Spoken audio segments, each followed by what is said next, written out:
Dean Hurt, other distinguished faculty members and administrators, classmates, ladies and gentlemen. On behalf of the William & Mary Black Law Students Association, I welcome you to today's L. Douglas Wilder Speaker Series event. My name is Matthew Kemmelek. I'm the president of William & Mary's BLSA chapter for this year. Founded more than 30 years ago, our BLSA chapter is dedicated to the development of talented, involved, and diverse attorneys, public policymakers, and community leaders of diverse backgrounds.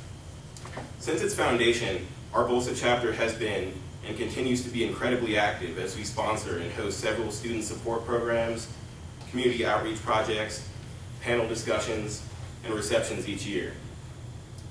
In recent years, we have been both privileged and humbled to be recognized for our many efforts. Within the past 7 years, we have been recognized as the Mid-Atlantic Region Chapter of the Year 5 times. In 2009, our BLSA chapter has been recognized as the National Chapter of the Year. In 2012, we followed that up again as the National Runner-Up Chapter of the Year. Our BLSA chapter is thrilled to have another standout organization co-sponsoring today's event with us, the George Wythe Society of Citizen Lawyers. Please give the George Wythe Society a round of applause.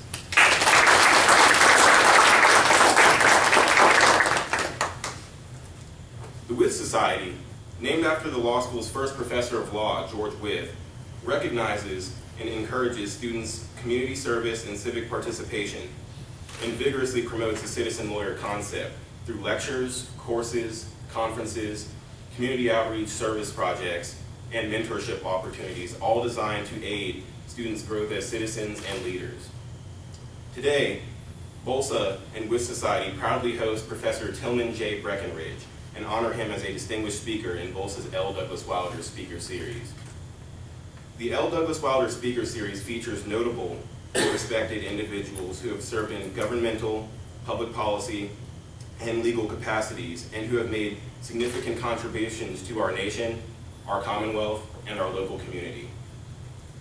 Selected speakers embody the ideals of public and community service that Governor Wilder has exhibited throughout his career as a public servant. And the governor could not be here with us today, but he extends his best wishes for today's event. With that said, I would like to call Mr. Xavier Jefferson forward to read a BLSA proclamation recognizing Mr. Breckenridge as a distinguished speaker in the 2014-2015 L. Douglas Wilder Speaker Series. Mr. Jefferson.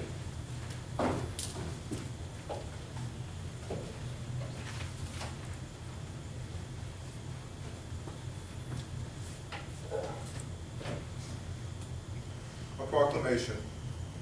Whereas the W.C. Jefferson chapter of the National Black Law Students Association at the Marshall Woods School of Law at the College of William & Mary in Virginia calls upon well-respected individuals who have served in governmental, public policy, and legal capacities, and who have made significant contributions to the nation, the Commonwealth, and or the local community. And whereas Professor Tillman J. Breckenridge, Esquire, has served as a teacher and mentor to numerous middle school, high school, college, and law school students, as organizer of the Just Beginning Foundation Supreme Court Law Day, as a lecturer at DePaul University, and as an adjunct professor of law and director of the Appellate and Supreme Court Clinic at the Marshall Woods School of Law at the College of William & Mary in Virginia. And whereas Professor Breckenridge's dedication, passion for the appellate practice of law has established him as a well-respected leader among appellate practitioners, in his capacities as counsel at Reed Smith and chair of the National Bar Association's Amicus Brief Committee, and in his past capacities as chair of the National Bar Association's Appellate Law Section, a member of the National Bar Association Board of Governors, secretary of the Edward Koch Appellate Inn of Court in Washington, D.C., and a member of the National Center for State Courts Project Committee on Models Time Standards for State and Appellate Courts. And whereas on November 13, 2014, the W.C. Jefferson chapter of the National Black Law Students Association continues the William & Mary Black Law Students Association L. Douglas Wilder Speaker Series. Now therefore, I, Matthew C. Kemmelek, President of the W.C. Jefferson chapter of the Black Law Students Association, by virtue of the authority vested in me by the Constitution of the W.C. Jefferson chapter of the National Black Law Students Association, do hereby proclaim Professor Tillman J. Breckenridge, Esquire, as a distinguished speaker in the William and Mary Black Law Students Association L. Douglas Wilder Speaker Series. In witness whereof, I have hereunto set my hand this 13th day of November in the year of our Lord 2014, signed Matthew C. Kimlick, President, and Eduardo L. Lopez, Secretary.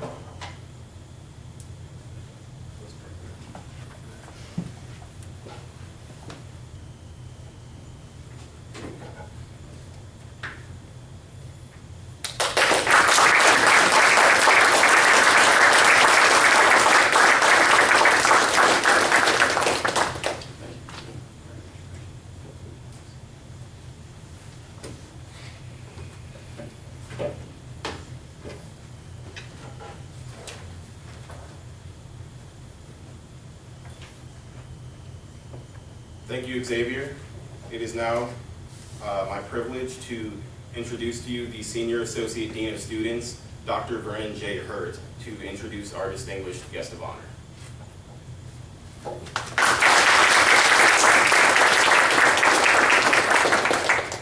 Good afternoon.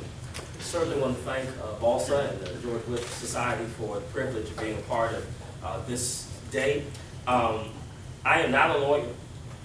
My wife is a prosecutor, and so there are days where I feel very much like a lawyer. So it's certainly a great opportunity to be here and continue the wonderful relationship we have continued over the years with BLSA and many of the organizations here at the law school as we do work all on the main campus. So it's my privilege to introduce our guest speaker for today, Professor Tillman. Breckenridge is a native of Michigan. Although he grew up in Virginia Beach, he is an alum of Mr. Jefferson's other institution, just a few hours away from here at the University of Virginia, where he earned his undergraduate degree and his law degree. Professor Breckenridge is now a member of the Reed-Smith's Appellate group and leads the appellate practice for the Washington, D.C. and Virginia offices. As we already know, he's a part of the faculty here at the College of William and Mary's Law School. He's an adjunct professor. Also directs the Appellate and Supreme Court Clinic, and has been a lecturer at DePaul University on the subjects of constitutional civil liberties and First Amendment law. He has certainly had a stellar legal career, one that's taken him to many different levels and allowed him to have great impact on the practice of the law. He certainly has also proven to be a leader in the field as a practitioner. Professor Breckenridge also has been part of the leadership among the appellate practitioners. He's a chair of the National Bar Association's Amicus Committee and has been the chair of the NBA's appellate section and a member of the National Bar Association's Board of Governors. He served 3 years as the secretary of the Edward Koch Appellate Inn of Court in Washington, D.C., and also served as a member of the National Center for State Courts Committee on Appellate Time Standards. Professor Breckenridge also frequently lectures, as he is today, with many organizations, schools, community groups, and so we're excited to certainly welcome one of our own here at the College of William and Mary, Professor Tillman Breckenridge.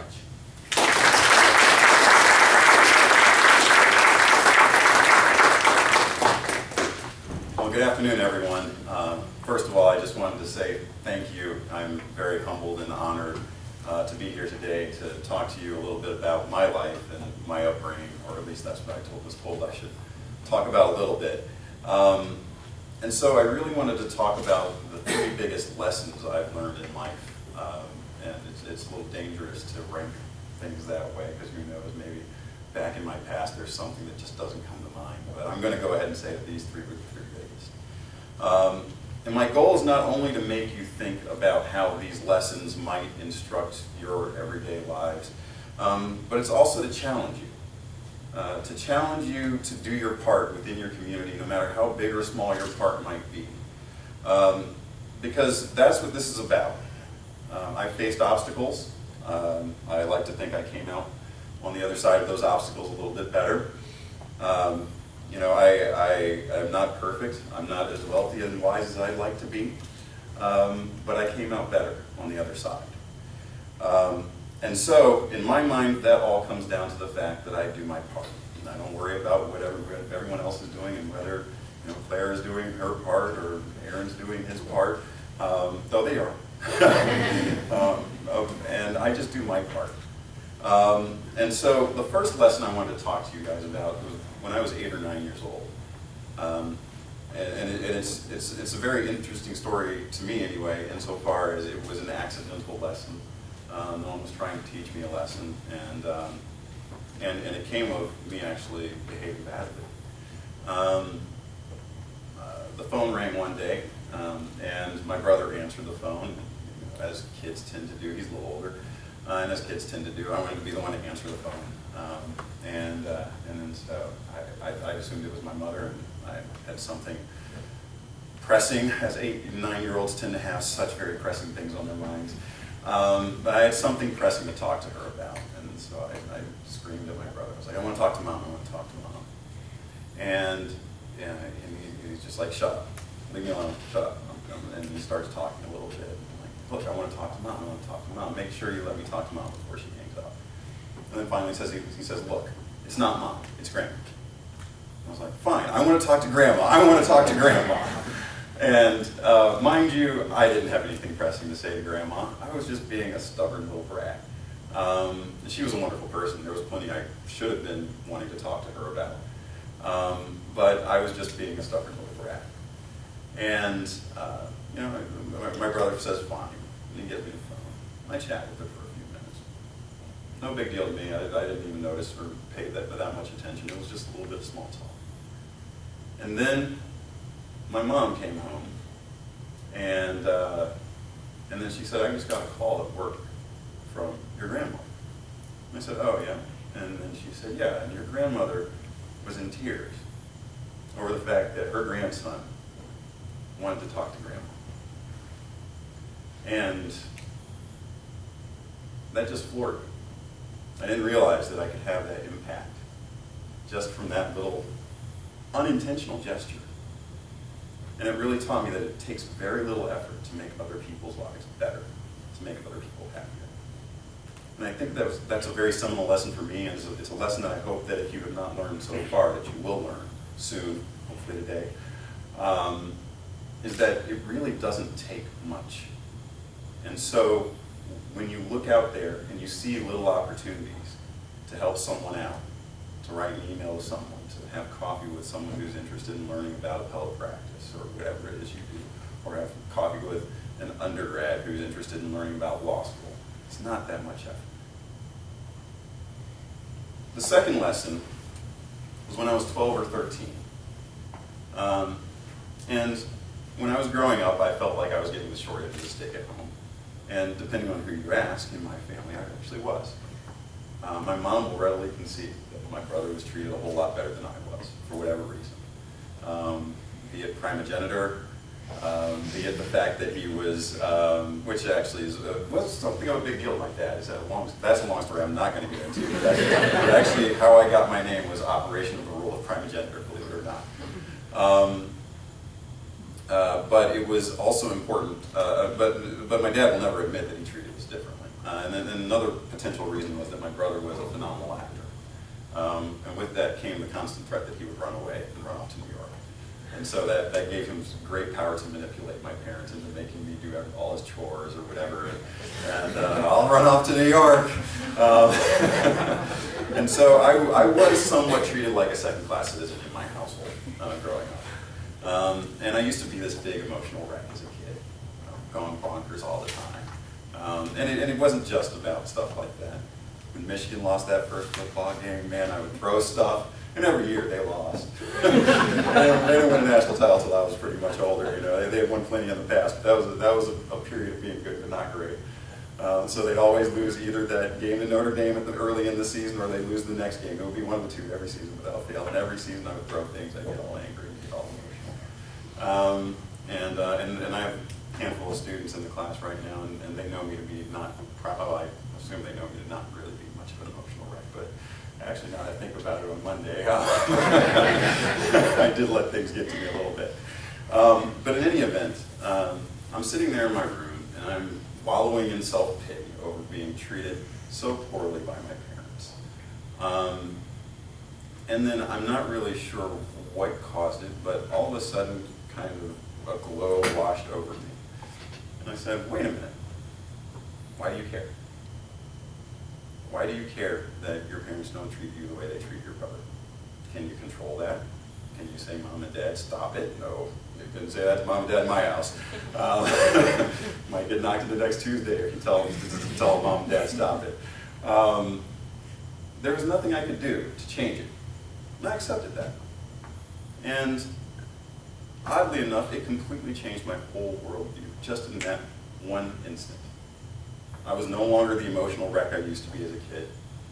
I somehow found the ability to just compartmentalize and put away those things that I can't control, and to accept them and move on. And to learn that one of the most important things in how you interact with people and how you develop in your life is to figure out the difference between what you can control and what you can't control. Now, my students in here might argue that I have an overinflated sense of what I can't control, because we do take on some big work and we try and make big things happen. And don't get me wrong, my personal motto is think big and make it happen. But at the same time, that has to be tempered by understanding that there are things that you cannot control. And understanding that once you accept that you cannot control some things, you cannot let the fact that you can't control them stop you from doing good in the instances where you have the opportunity and you can't control it. And that brings me to the third lesson. And this is one, and I will admit that I actually was just going to do the first two, so I apologize if I'm boring you with all these three lessons. But my best associate said, no, you have to do this one. You have to tell them this one. So I hope that it is as compelling for you all as it is for me, or as it was for her. But this was back when I was in the 6th grade. I was captain of the patrols, head geek. But I will readily admit, as I often do to the folks in this room who heard me, I was a bad student. Probably not something I should be admitting in this environment. But admittedly, it actually had something to do with the whole control thing too, and because I became indifferent to a lot of things because of the lack of control, because of that discovery about control. And so I made the calculation that I was going to be basically a bad student, and I'd do fine anyway. I'd learn the material, wouldn't worry about doing the homework, I'd figure it out and learn the material anyway. Get bad homework grades, and therefore get bad grades overall. Do well on tests, so they weren't be terrible grades.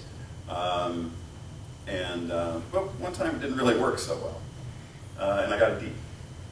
And I can't even remember what class was, 6th grade. But then back then, 6th grade in Virginia was elementary school. I realized that now it's middle school and all that stuff. But way back when I was a kid, it was elementary school.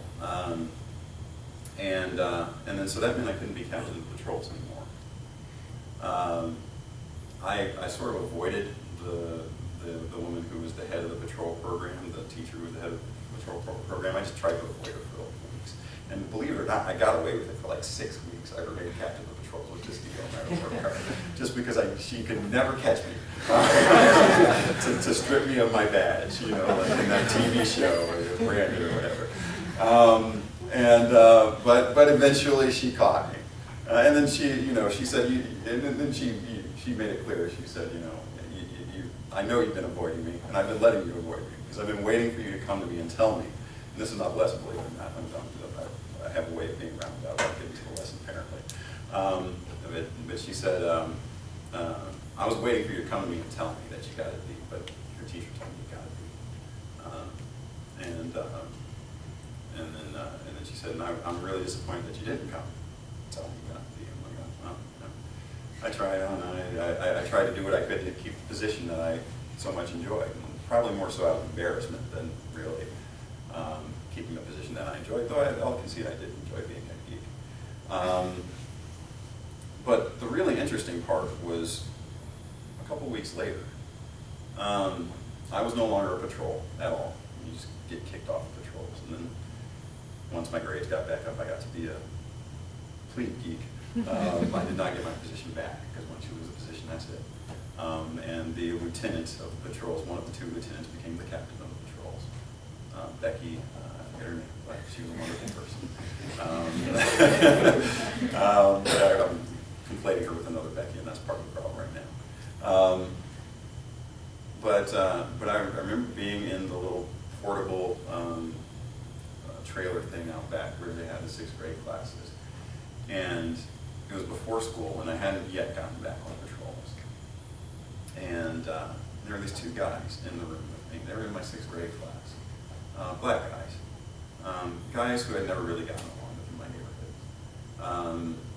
They were kind of, I don't want to call them bad seeds because that's not a nice thing to say, but they were malcontents. They were kids who got in trouble. And in my neighborhood, there were a lot of kids who got in trouble, so it wasn't that odd of them. But at the same time, they got into a higher level of trouble than I or my group of friends were really willing to tolerate.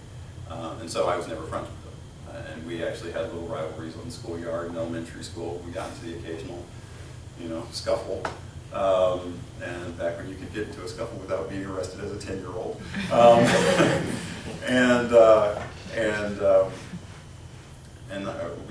I was standing there kind of looking out of the window before class, and then they come up behind me, and I'm like, oh goodness, here we go. What are these guys going to say now? What are they going to start? And they said, I thought you were captain. One of them said, I thought you were captain of patrols. And I was like, yeah, I was. And then the other one said, and then they said, well, you're not, the same one says, you're not anymore. I said, no, not anymore.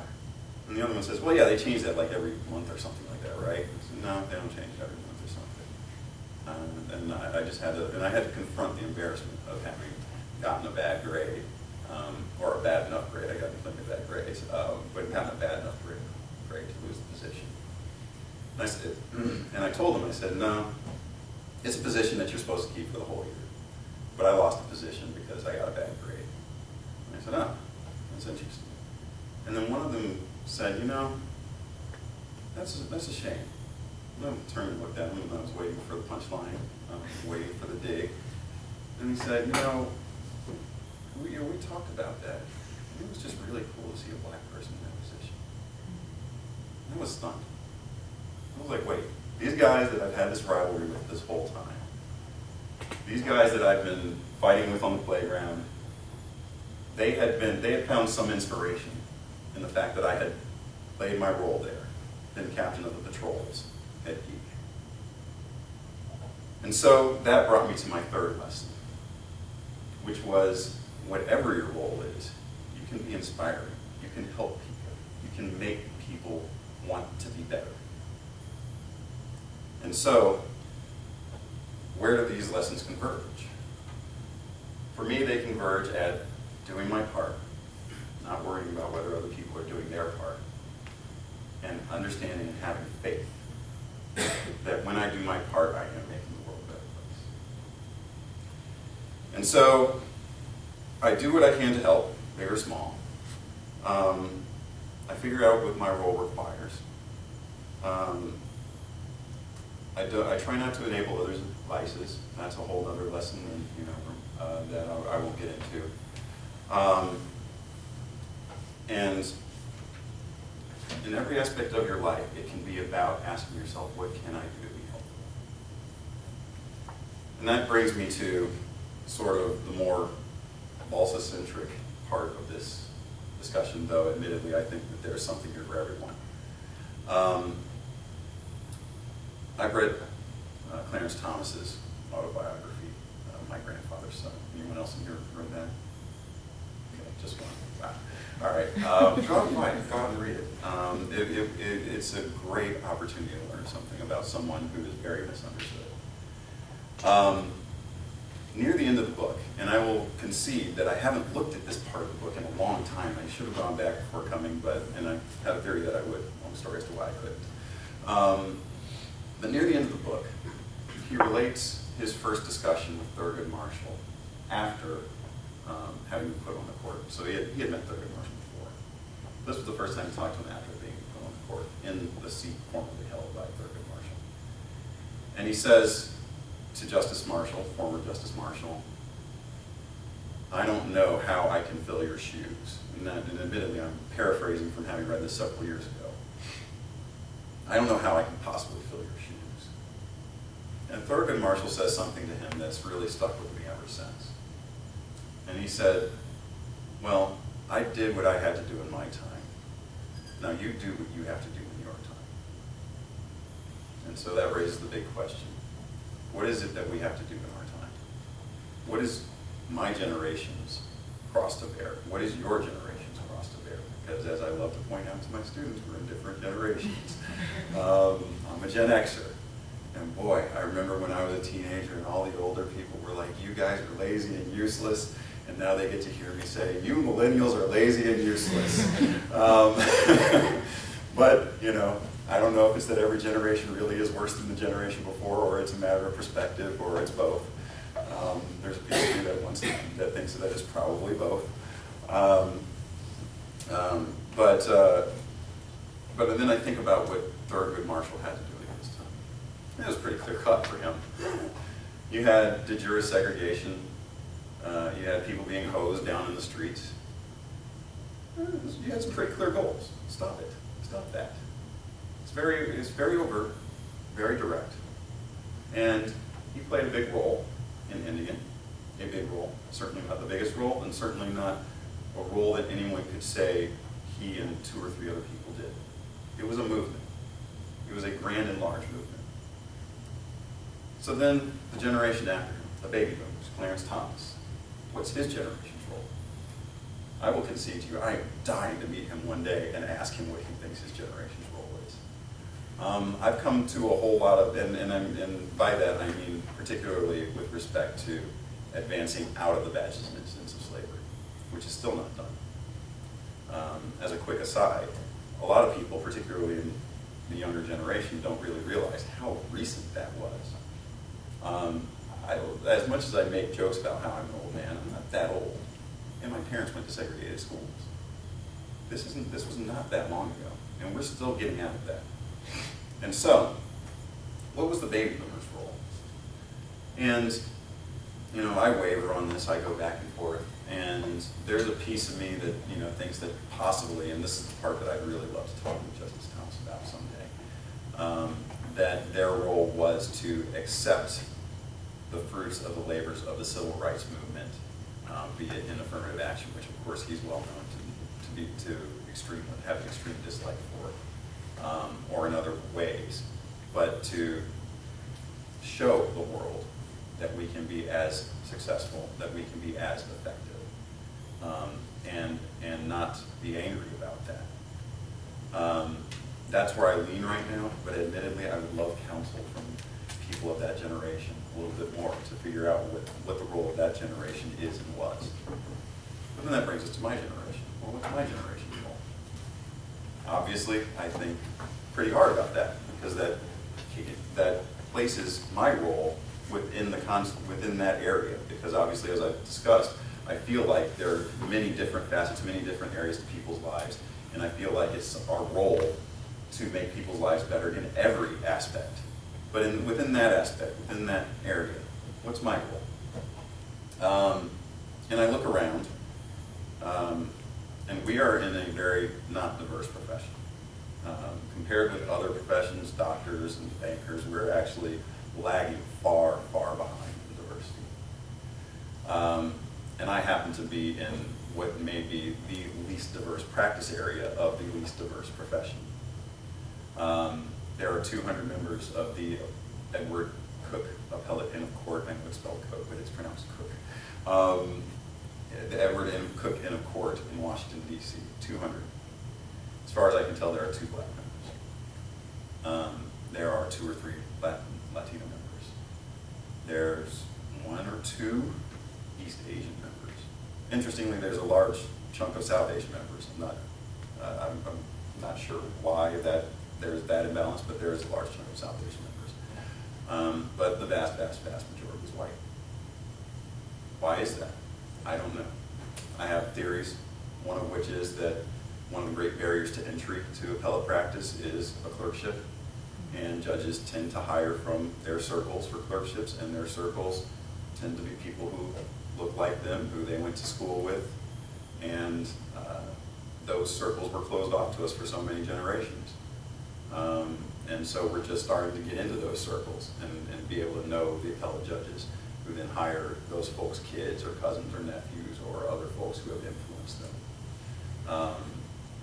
And don't get me wrong, not all clerkships have to become that way. But the bottom line is it's a large part of getting a clerkship is being part of the circle of a judge. And so I personally feel like my role is probably to help prepare for the fact that pretty soon affirmative action will probably be gone, for better or for worse, depending on your opinion. I'm not trying to express an opinion one way or the other. And folks of ethnic diversity are going to have to move on without it.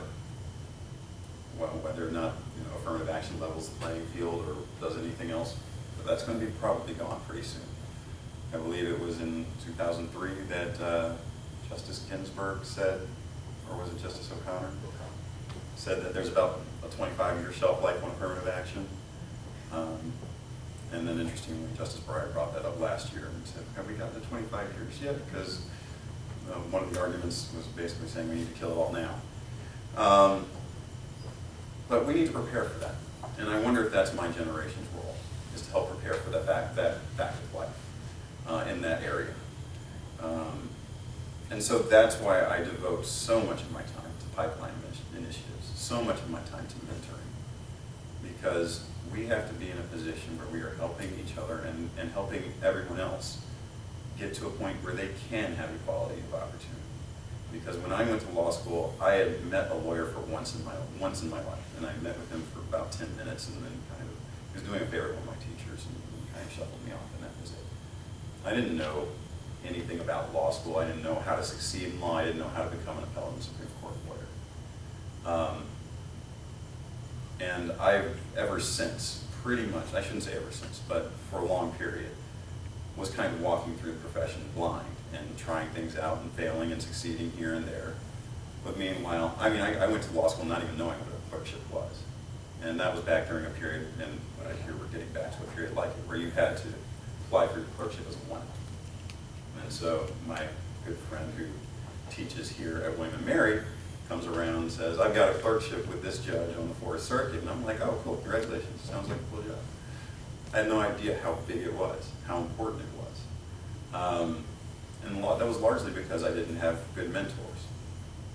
And, well, I shouldn't say I didn't have good mentors. I didn't have any mentors. And so we need to make ourselves available. And this is not just black people, but it's everyone. We need to make ourselves available to people so that everyone knows when they go to law school, or everyone knows when they go to veterinary school, or whatever school. This is how you can succeed. This is the path to moving on and doing what it is you want to do. And so that's why I spend so much time working with JTD, so much time working on pipeline initiatives, so much time and always being willing to offer my time to mentor someone who's trying to come up behind me. And so that is my challenge to you. Because the bottom line is you might be sitting there thinking, well, I'm a law student, how can I mentor someone in law? Well, you can't mentor someone in how to have a legal career. But that doesn't mean you can't mentor a college student on how to go to law school, or how to go to business school, because you have friends in business school, or how to become a veterinarian. That doesn't mean you can't mentor a high schooler on how to get into college and how to behave in college, as you all clearly did just fine in college to found yourselves here at Wythe and Mary. Look within yourselves. Find the opportunities, if you haven't already.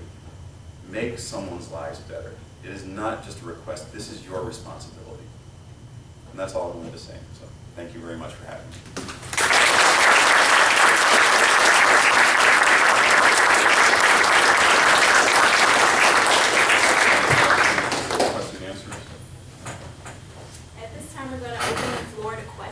So if anyone has any questions, feel free.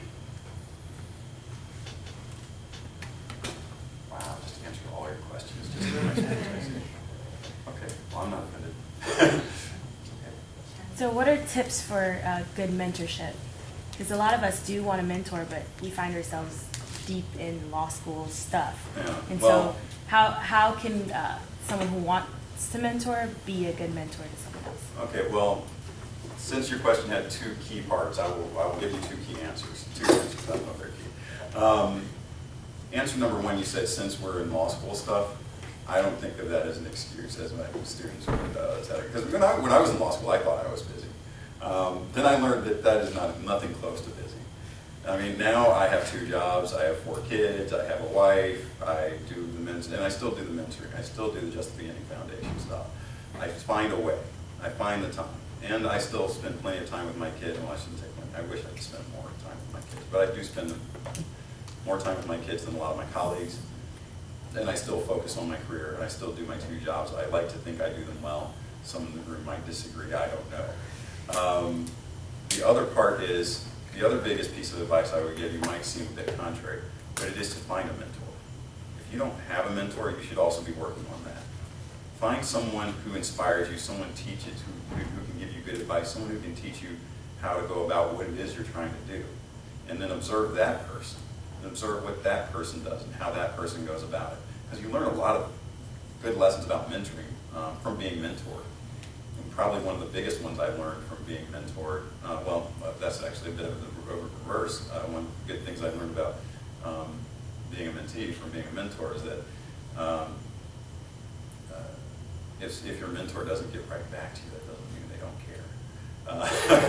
It might mean that person's just really busy right now. You know, because when I was younger, I had a couple of people who were interested in mentoring me when I was a younger lawyer. And I took their lack of response sometimes to mean that they didn't care and they didn't want to help. And then so I let go of it, and that was bad of me. And so some advice I would give for being mentored would be to, you know, just send another email a couple months later, give it another try. But that also works on the flip side for being a mentor, because then I've learned the lesson that, you know, I do need to tell my mentees that bit of information and say, look, if I don't get back to you right away, that doesn't mean I don't care, and that doesn't mean go away, leave me alone. It actually means just the opposite, come back and bug me later. And so those would probably be my 2 biggest pieces of advice for mentoring. Don't think you don't have time for it, and get mentored to learn how to be a mentor. Any other questions? Professor Breckenridge, is there one mentor that you could point to and say, you know, this person like really molded me into the person I am today, or was it a variety of people? On some level, I wish I could say there was one person, but on some level, I'm kind of glad I can. There are a lot of people who play integral roles in molding me into who I am. I will concede that the lessons I talked about today, there was no particular mentor involved in that, in any of those lessons.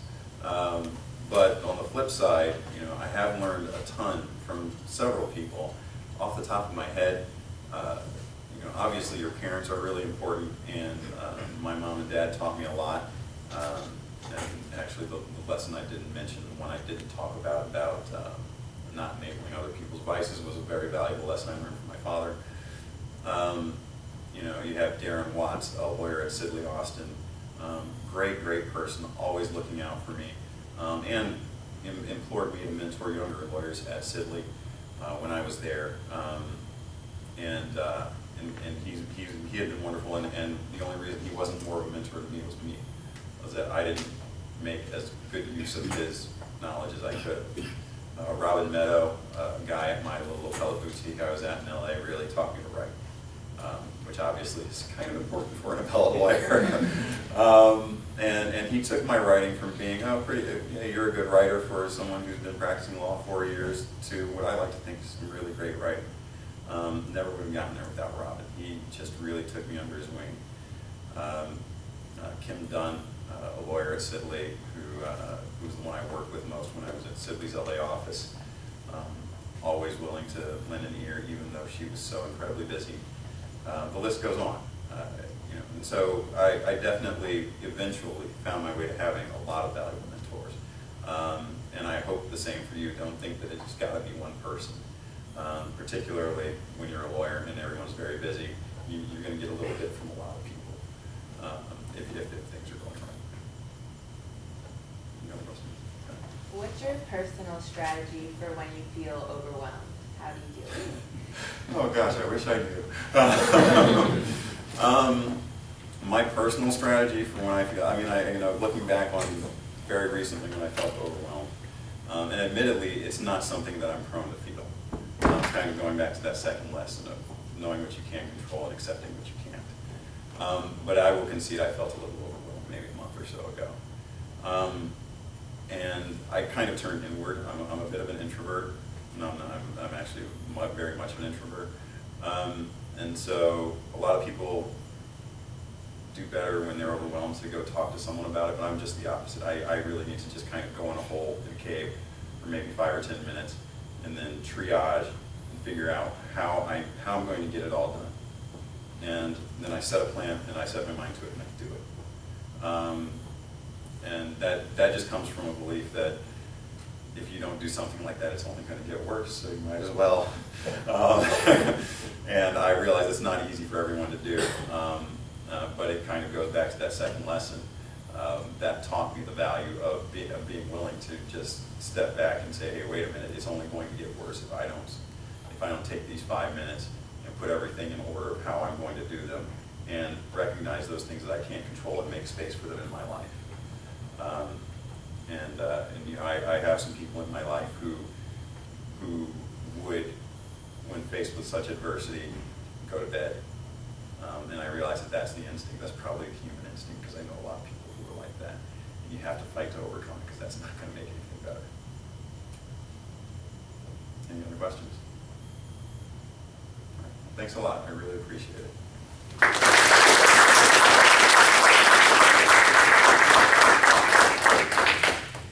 Professor Breckenridge, thank you so much for talking to us today.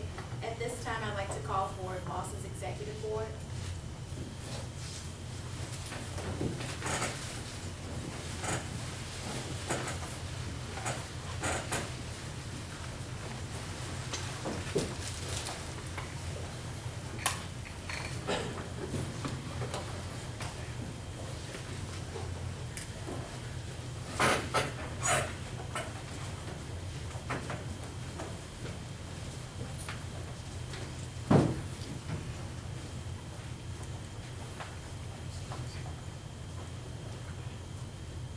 Professor Breckenridge, thank you so much for talking to us today.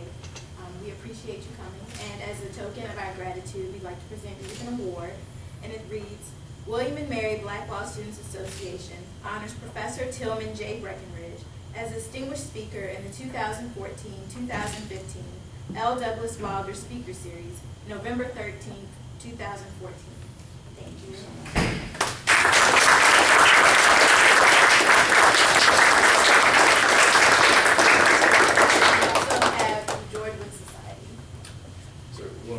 We want to thank you for coming. Thank you. And your talk about your role in society really reflects with our organization's ideas of the way lawyers can use their skills and status to give back to their community.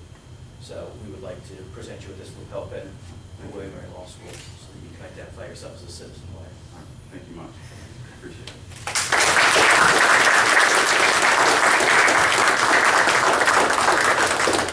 Thank you all for coming today. Thank you, Dean Hurt, for being here with us. Thank you, George Wythe Society, for co-sponsoring with us. And thank you, Professor Breckenridge, for being here. If there are no more questions, this is the end of our event. Thank you all for coming.